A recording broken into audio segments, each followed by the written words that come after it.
Son grand amour me trouva sur le chemin blessé. Sur ses épaules il porta sa brebis égarée.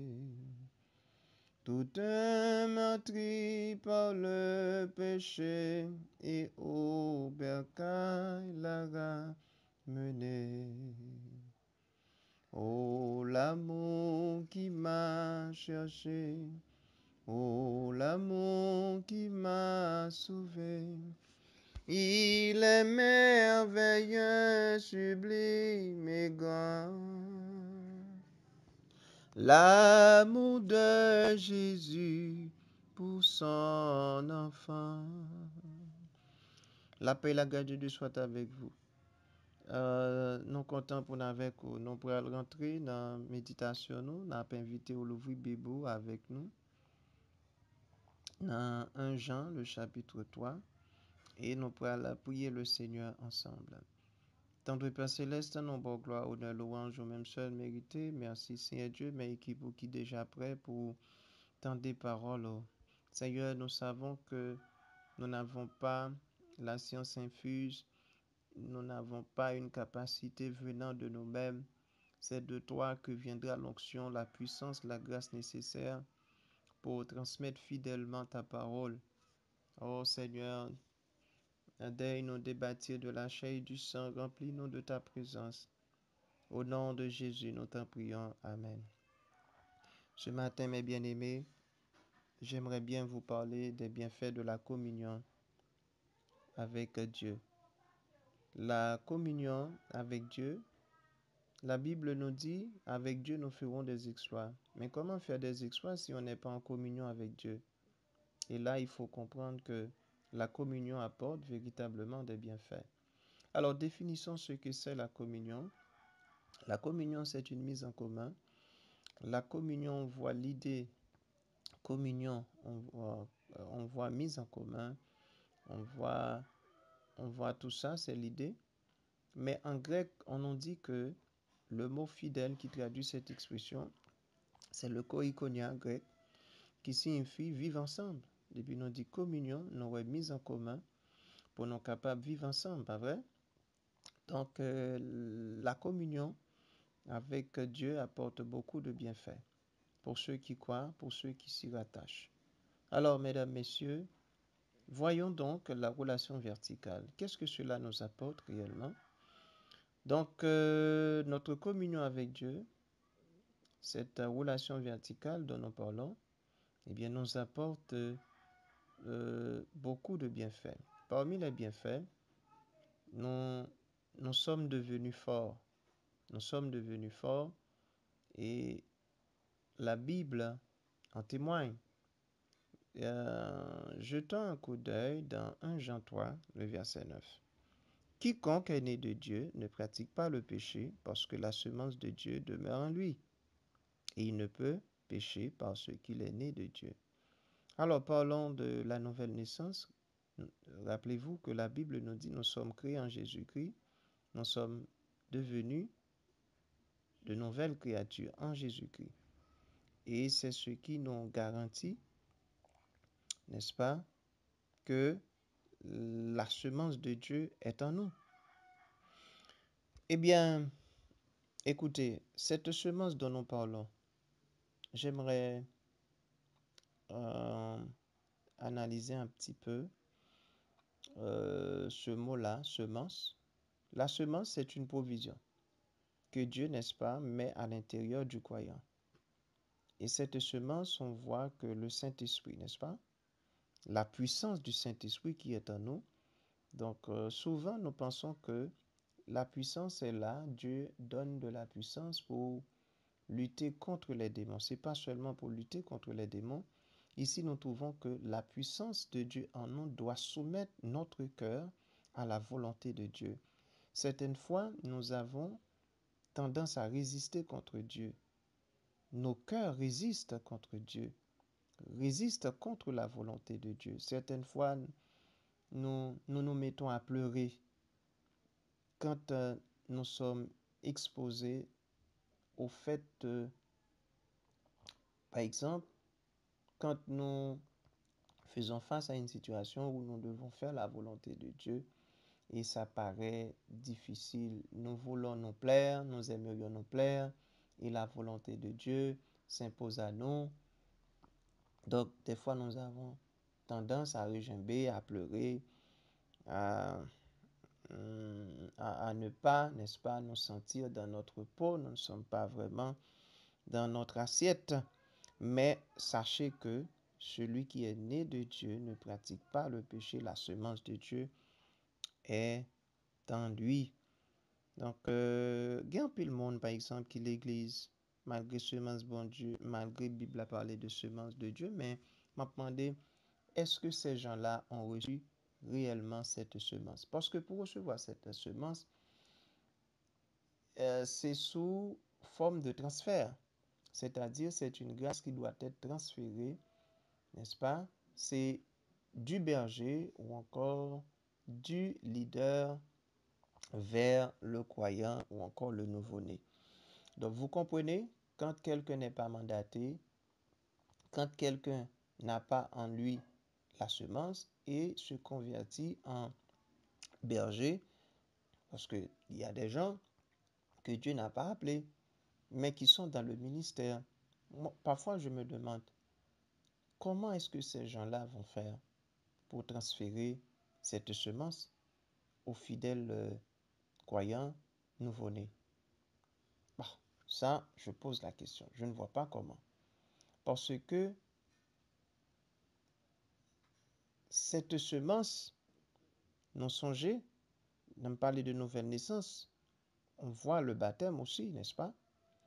Donc, lorsqu'un bébé, par exemple, va naître, partie qui paraît en premier, c'est tête timoun. Soit timoun sorti deux pieds devant, son anomalie, n'est pas normal. Parce que timoun c'est tête d'abord qui doit sortir. Et la main qui doit prendre timoun ça, la paraît là, il faut que ça soit une main de sagesse. C'est-à-dire, c'est pas n'importe qui monde. Il faut que la personne soit une matrone ou bien une infirmière, quelqu'un qui sait ce qu'il fait. OK? C'est une personne qui sait ce qu'elle fait, l'infirmière. Donc, il n'y a pas qu'à prendre moun n'importe qui gens. Et même qu'à prendre moun tête ti moun, il faut que c'est une main de sagesse.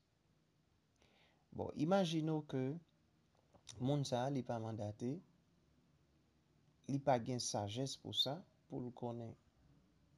N'est-ce pas? Que il doit transférer grâce à moun sa, il doit transférer puissance. Ça fait la Bible parler de l'imposition des mains. Et l'apôtre Paul te dit ça à Timothée que il faut que, n'est-ce pas, et pareil, ça vous fait avec soin. Et il parlait de l'imposition des mains. Je crois que c'est dans 1 Timothée, le chapitre 4. Écoutez que, et l'apôtre Paul, il précisait ça pour nous, pas peut-être entrer dans les détails, mais nous poser question ça. Est-ce que n'importe monde qui a transféré mon semence ça? Donc, laisse ça pas fait, il a créé obstacle. Mais quand ça fait selon les normes, le croyant devient fort. Est-ce que certaines fois vous ne remarquez pas que il y a des gens qui ont été à l'église et qui témoignent que ils ont l'amour pour bon Dieu, ils aiment bon Dieu. Mais cependant, ces gens-là, et que pas jamais converti, ils pas jamais vraiment connaît une vraie repentance et moun sa yo pas en communion avec Dieu parce que c'est semence là qui pour mettre connecter avec réalité ça. Donc nous dit yon nan bien fait communion fait pour nous, c'est que il rend nous forts, il permet que nous résister au péché d'après 1 Jean 3 le verset 9. Mais pour nous résister au péché, il faut nous te recevoir en semence. Donc si main qui prend de l'eau à son main sale lié, son mais sans provision, me demander qui genre de croyant ou a devenu. Et c'est pour ça, il faut chercher, n'est-ce pas, la présence de Dieu. Il faut développer une intimité avec la personne du Saint-Esprit pour pouvoir développer en soi la haine du péché. Le croyant authentique doit développer une haine contre le péché, une haine, n'est-ce pas, contre le péché, contre ce qui est mal. Pour le mal, la personne doit développer une haine. Donc c'est important, nous devons haïr le péché. Deuxième bienfait que communion fait pour nous, non seulement il rend nous forts, d'après 1 Jean 3, le verset 9, notre communion avec Dieu nous permet de mener une vie de droiture, c'est ça, nous venons de l'effleurer, mais peut-être renforcer cette fois-ci. Nous avons dans 1 Jean 3, le verset 5 et 6, il dit, « Or, vous le savez, Jésus est apparu pour ôter les péchés, et il n'y a point en lui de péché. Quiconque demeure en lui ne pratique pas le péché. Quiconque pratique le péché ne l'a pas vu et ne l'a pas connu. » Mais bien aimés, lorsque nous sommes en communion avec Dieu, il est impossible de mener une vie de péché. Vous qui êtes à l'église, si jusqu'à présent vous vivez encore dans le péché, c'est parce que vous ne recevez pas encore cette semence dans votre vie. Et quand vous recevez une telle semence, la puissance du Saint-Esprit est en vous, vous allez voir la nécessité de vous débarrasser de toutes ces choses. Donc, ou pas sentir confortable, non mon pas à l'aise pour mener une vie de péché. Soit mener une vie de péché ou à l'aise la donne, dites tout ou pas dans salut. Et c'est ça le dit là, oui, dans verset 6 là. Il dit, quiconque demeure en lui ne pratique pas le péché. Quiconque pratique le péché ne l'a pas vu et ne l'a pas connu. Ou pense aux chrétiens, ou pense ou dans salut, ou pas la donne. Parce que y a un signe qui pour montrer que ou son monde qui sauvé, c'est lorsqu'on a eu péché. Troisième bienfait, communion apportée pour nous. La communion avec Dieu, un troisième bienfait, c'est qu'elle nous rend aimants, d'après 1 Jean 2, le verset 10. 1 Jean 2, le verset 10, cette communion nous rend aimants, c'est-à-dire cette communion développe en nous une qualité extraordinaire et cette qualité nous porte à aimer les autres. C'est pas quelque chose qu'on nous efforce de faire, mais c'est de façon naturelle. Naturellement, nous aimons les gens. Nous prenons plaisir à rendre service aux gens. Celui qui aime son frère demeure dans la lumière. Ok? Donc, pardon. Et aucune occasion de chute n'est en lui. Ouais? Mais celui qui est son frère est dans les ténèbres, il marche dans les ténèbres et il ne sait où il va parce que les ténèbres ont aveuglé ses yeux. Donc, il y a un gros bienfait communion, il rend nous remet l'autre monde nous porte à aimer les autres, c'est-à-dire les développer dans nos vertus ça. Que le Seigneur lui-même est capable de bénir Team Jesus, toute équipe ça. Donc, notre réflexion se portait sur les bienfaits de la communion avec Dieu.